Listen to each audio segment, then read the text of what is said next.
بسم الله الرحمن الرحیم. اللهم صل علی محمد و آل محمد و عجل فرجهم. شب عاشوراست، هم حزن شب عاشورا رو داریم ما، هم نشاط زیارت حضرت آقا و این حالی که تو جامعه افتاد و بعد از آخرین پیام حضرت آقا مردم آقا رو ندیده بودن، حالشون هم گرفته بود.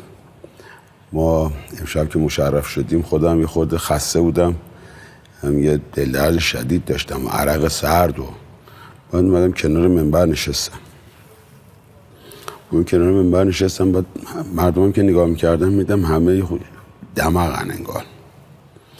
خودم یه حسی انگار بهم میگفت که امشب خبری میشه.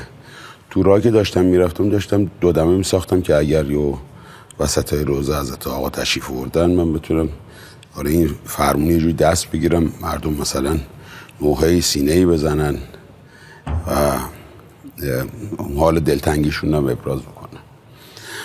بعد نشستم داشتم صحبت میکردم، آقای عالی منبر بودن. یه مرتبه من داشتم شعرام مرور میکردم، حالم خوب نبود، دیدم همه یهو بلند شدن. فکر کردم که آقای عالی اسم مبارک امام زمان روی فدا آوردن. بعد دیدم همه بوت زدن، یعنی شروع کردن به ولوله و به شعار دادن. متوجه شدم که حضرت آقا تشریف آوردن. یه صلوات عنایت بفرمایید.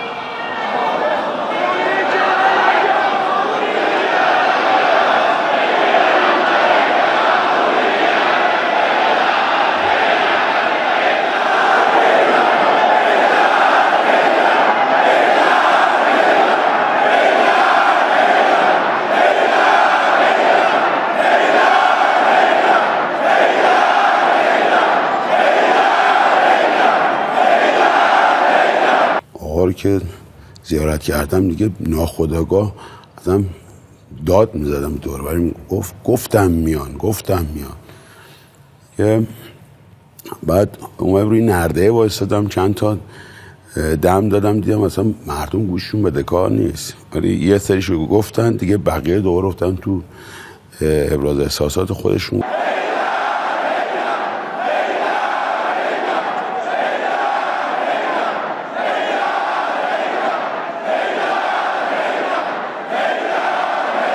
گفتم خب حالا این که اینجا وایسادم بعد مدت ها من برم آقا رو نزدیک ببینم. یا خودم کشوندم اومدم انگار بال در آوردم، معنی بال در آوردن من امشب فهمیدم. تا نشستم آقا روبروی من بود، آقای نگاه کرد من دیدم، با اشاره با انگوش اشاره کردن که بیا. من فکرم دارن با من احوال پرسی میکنن، آقا بیا.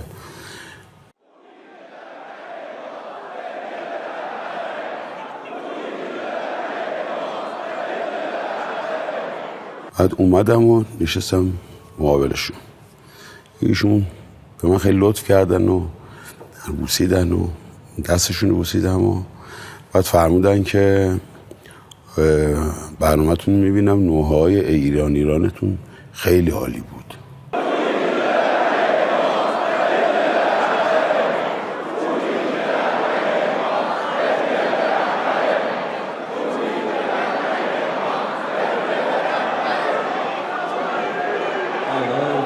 خواهرای بزرگوار صلوات عنایت بفرمایید.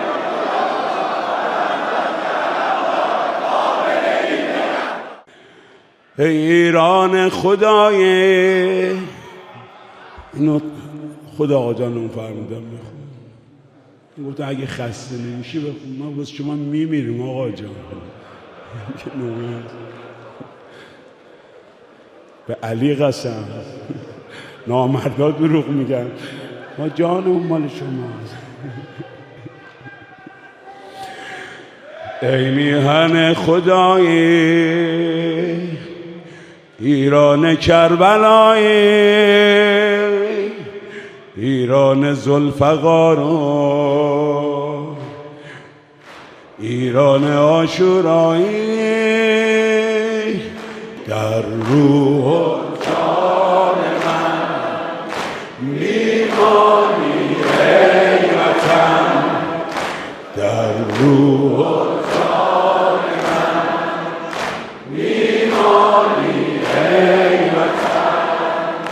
توی هستی حرم، تو خانه من. میگه خسته میشی. نه آقا مبارک شما میمیریم. خستگی کدوم؟ چشم. دیگه بعد اجازه گرفتم گفتم اجازه هست اینجا بشم بفرمایید. اشتباه کردم رفتم یه متر اونورتر بود میشستم این بغل. خدا آقای عالی هم اصلا انگار بهشون گفتم بعد از اومدن آقا انگار اصلا بهش وحی نازل میشد. این چند دقیقه منبر آخر واقعا طوفانی بود، خیلی قشنگ بود. این که شما میبینید رئیس جمهور قمارباز آمریکا مردم ما و رهبر ما رو دعوت به تسلیم کرده، او چون نمیدونه فرزند امام حسین علیه السلام از جدش درس گرفته و این ملت رو جوری بار آورده که در مقابل نظام سلطه ذره‌ای سرخم نخواهند کرد.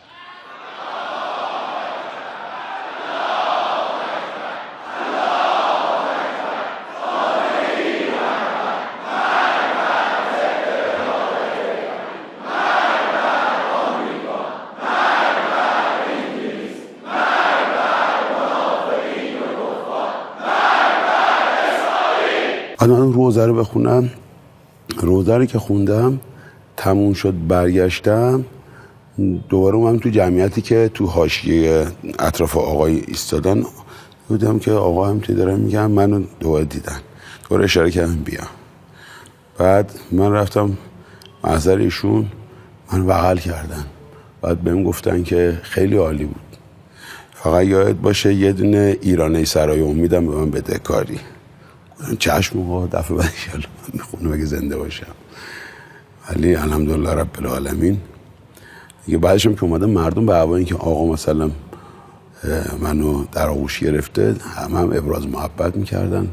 اومدم بیریندم حالا همه خوب شده اصلا و همه از این رو به اون رو شدن.